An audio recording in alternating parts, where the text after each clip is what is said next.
যে পৃথিবীতে দৈনিক 1,54,000 মানুষ মারা যায়। 1,54,000 মানুষ, এর মধ্যে 1,24,000 মানুষ মারা যায় বেঈমান অবস্থায়। প্রতি সেকেন্ডে 2 জন মানুষ বেঈমান অবস্থায় মারা যায়। সারা পৃথিবীতে প্রতি সেকেন্ডে 2 জন মানুষ বেঈমান অবস্থায় মারা যায়। মানুষ যে কথা বলে, আমরা যে কথা বলি, সবচেয়ে ছোট যেই কথাটা, একটা বাক্য পূর্ণ মুরাক্কাবে মুফিদ, একটা জুমলা, একটা কালাম, এটা দেখা গেছে ছোট্ট একটা জুমলা বলতে সময় লাগে 7.5 সেকেন্ড।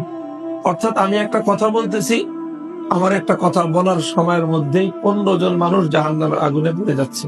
কারণ প্রতি সেকেন্ডে 2 জন, 7 সেকেন্ডে 14 জন, 7.5 সেকেন্ডে একটা কথা বলতে বলতে 15টা মানুষ জাহান্নামের আগুনে পুড়ে যাচ্ছে।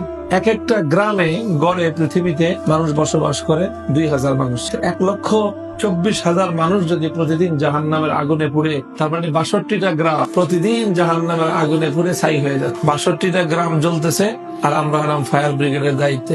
এখন আমাদের আসলে কি করণীয়? আমাদের উচিত হলো, যেটা আমাদের হৃদয়ের দাউ দাউ করে একটা আগুন ধরা দরকার, সে আগুন হলো দরদের আগুন। আমাদের বাংলাদেশে 16 কোটি মানুষ, এর মধ্যে 14 কোটি হলো মুসলমান, আর বাকি 2 কোটি নাহাদুল্লাহ মুসলিম। 14 জন যদি দাওয়াত দিত, তো 2 জন মানুষ অমুসলিম থাকে কেন? 7 জনের ভাগে 1 জন পড়তো। তো 7 জন লোক যদি একজনের পিছনে ছুটতো দাওয়াত নিয়ে, তো সেই মানুষটা জাহান্নামের আগুনে জ্বলতে পারতো। সে মানুষটা জাহান্নামের আগুনে জ্বলতেছে কেন? সেই 7 জনের দায়িত্ব ছিল তাকে রক্ষা করা। এই 7 জন তো তারা আরামের ঘুম ঘুমাইতেছে, তারা মজা লুটতেছে, আর তারা বলতেছে যে বহু ধর্মের বিচিত্র বাংলাদেশ, এই বৈচিত্র্যের সৌন্দর্য ধরে রাখতে হবে আমাদের, যাতে যে যে ধর্মে আছে ওই ধর্মে থাকে। ধর্মান্তরিত হয়ে গেলে তো আস্তে আস্তে কুফর বিলুপ্ত হয়ে যাবে, তখন আর এই সৌন্দর্য থাকবে না। সমাজের প্রত্যেকটা মুমিন যদি দায়ী হইতো, প্রত্যেকজন মুমিন যদি দায়ী হইতো, তাহলে কোন মানুষ অমুসলিম থাকতে পারত। এই যে ইফতা পড়ার যে ফিতনা শুরু হয়েছে, এখানে বড় ফিতনা শুরু হয়েছে। কি পড়া? ইফতা পড়া, বড় ফিতনা। প্রত্যেকে বুঝতেছে যে আমার নামের শেষে মুফতি লাগাইতেই হবে। এটা চাকরির জন্য দরকার, বিয়ে শাদীর জন্য দরকার, যাই কিছুর জন্য। কারণ পরিবার কোথাও বায়োডাটা দিলে জিজ্ঞেস করে খালি আলেম না মুফতি আলেম। এই জন্য পড়াশোনা যাই হোক, নামের শেষে একটা মুফতি ডিগ্রি লাগায়।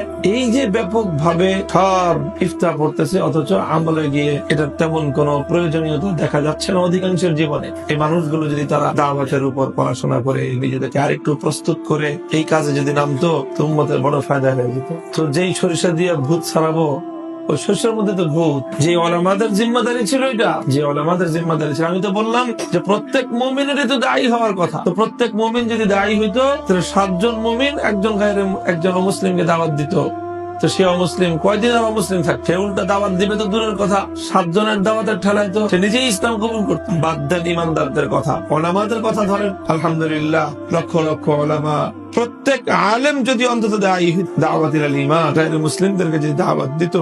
আমাদের তো অধিকাংশ ওলামায়ে কেরামের এই অবস্থা যে গায়রে মুসলিমের কাছে যে দাওয়াত দেওয়া যায়, এই কল্পনাই নেই। অমুসলিমের কাছে আবার কেমনে দাওয়াত? অর্থাৎ আমরা আমাদের মূল শিকড় থেকে কত দূরে চলে গেছি। অথচ আমাদেরকে পাঠানোই হয়েছে সমস্ত অমুসলিমের কাছে দাওয়াত, দিন ইমানের দাওয়াত পৌঁছানোর জন্য আল্লাহ আমাদেরকে সৃষ্টি করেছে। তো আপনাদের কাজ হবে, এটা বড় একটা কাজ হবে, যে আপনারা এই নতুন ফারিগিনদেরকে তশকিল করবেন দাওয়াতের মেহনত পড়াশোনার জন্য, এবং দাওয়াতের পড়াশোনার পর দাওয়াতের মেহনতের জন্য।